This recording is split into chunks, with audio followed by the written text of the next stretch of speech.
चलिए एक कल्पना करते हैं।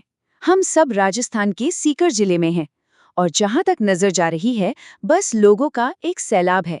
हवा में एक अलग ही ऊर्जा है, एक गहरा विश्वास और इन लाखों लोगों की धड़कनों को एक साथ जोड़ता हुआ बस एक ही नारा गूंज रहा है। हारे का सहारा, बाबा शाम हमारा। ये सिर्फ कुछ शब्द नहीं है, ये एक पहचान है, एक भरोसा है, एक पुकार है। ये उन लाखों लोगों की आवाज है जो शायद जिंदगी के किसी मोड़ पर हार गए हैं और यहाँ अपनी आखिरी उम्मीद लेकर आए हैं। और जब हम लाखों लोगों की बात करते हैं तो जरा इस आंकड़े पर गौर कीजिए। 35 लाख। जी हाँ, हर साल फाल्गुन मेले में यहाँ करीब करीब 35 लाख लोग आते हैं। ये संख्या ही अपने आप में इस विश्वास की कहानी कह देती है ना? तो सवाल यही उठता है कि आखिर कौन है ये देवता जिन्हें हारे का सहारा कहा जाता है, और क्या है इस शक्तिशाली वादे के पीछे की कहानी। चलिए आज इस सफर पर निकलते हैं और इसी को समझते हैं। इस कहानी को समझने के लिए हमें वक्त में बहुत बहुत पीछे जाना होगा, महाभारत के उस दौर में जहां हमारी मुलाकात उस योद्धा से होगी जो आगे चलकर खाटू श्याम के नाम से जाने गए। और देखिए, दिलचस्प बात यह है कि ये कहानी किसी भगवान के जन्म से नहीं बल्कि एक महान योद्धा से शुरू होती है। नाम था बर्बरीक, और ये कोई आम योद्धा नहीं थे। पांडवों में सबसे ताकतवर, भीम के पोते और घटोत्कच के बेटे। मतलब वीरता और शक्ति तो उनके खून में ही थी। लेकिन बर्बरीक की असली शक्ति का राज थे उनके 3 बाण। ये कोई मामूली तीर नहीं थे, ये उन्हें भगवान शिव से मिला एक वरदान थे। इतने अचूक, इतने शक्तिशाली कि इनसे कोई भी जंग, चाहे कितनी भी बड़ी क्यों ना हो, सिर्फ 1 मिनट में, जी हाँ, सिर्फ 1 मिनट में खत्म की जा सकती थी। अब यहीं पर कहानी एक बहुत ही दिलचस्प मोड़ लेती है। बर्बरीक ने अपनी माँ को एक वचन दिया था कि वो हमेशा हमेशा हारने वाले पक्ष का साथ देंगे। महाभारत में इसका मतलब था पांडवों का साथ देना।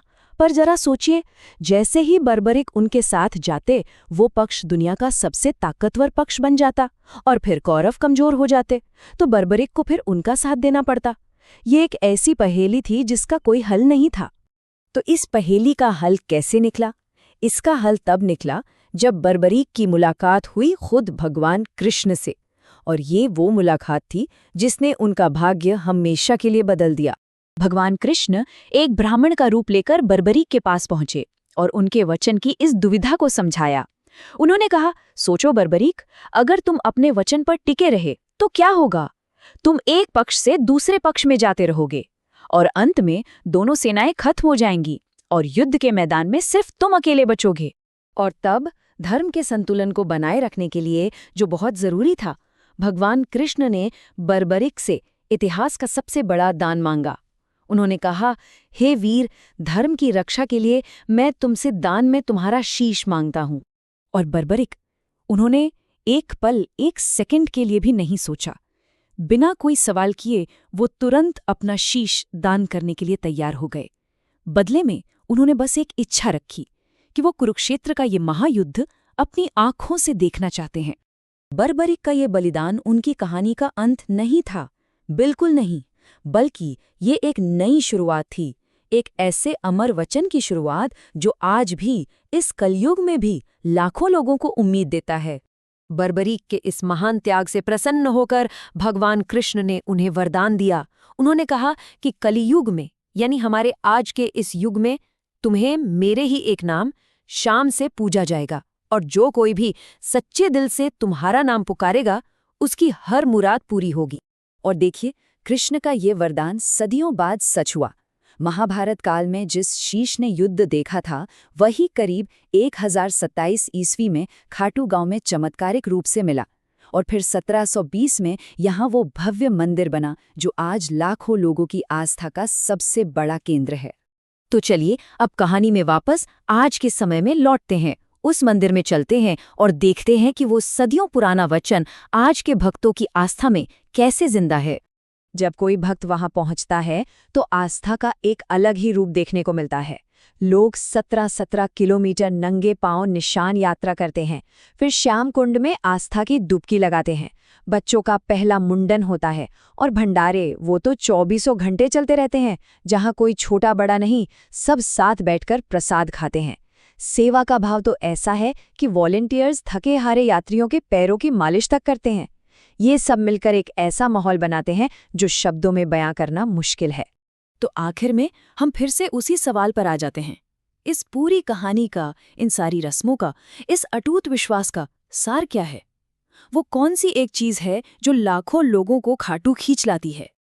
अपनी इस यात्रा में बर्बरिक को कई नाम मिले। लोगों ने उन्हें शीश के दानी कहा क्योंकि उन्होंने सबसे बड़ा दान दिया। 3 बाणधारी उनकी उस अजेय शक्ति के लिए, और खाटू नरेश यानी खाटू के राजा। हर एक नाम उनकी कहानी का एक जरूरी हिस्सा बयान करता है। और इन सब नामों के ऊपर है वो एक नाम जो सब कुछ कह देता है, हारे का सहारा। इसका मतलब क्या है? इसका मतलब है जो हार चुके हैं उनका सहारा। ये सिर्फ एक उपाधि नहीं, ये आज के ज़माने में खाटू श्याम का असली मकसद है।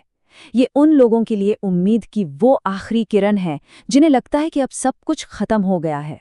तो हम आज की बात इसी एक सवाल पर खत्म करते हैं। जरा सोचिए, कैसे एक ऐसे योद्धा की कहानी जो युद्ध लड़ भी नहीं सका, आज लाखों लोगों के लिए जीत की सबसे बड़ी उम्मीद बन गई है। कैसे एक परम बलिदान परम आशा का प्रतीक बन जाता है?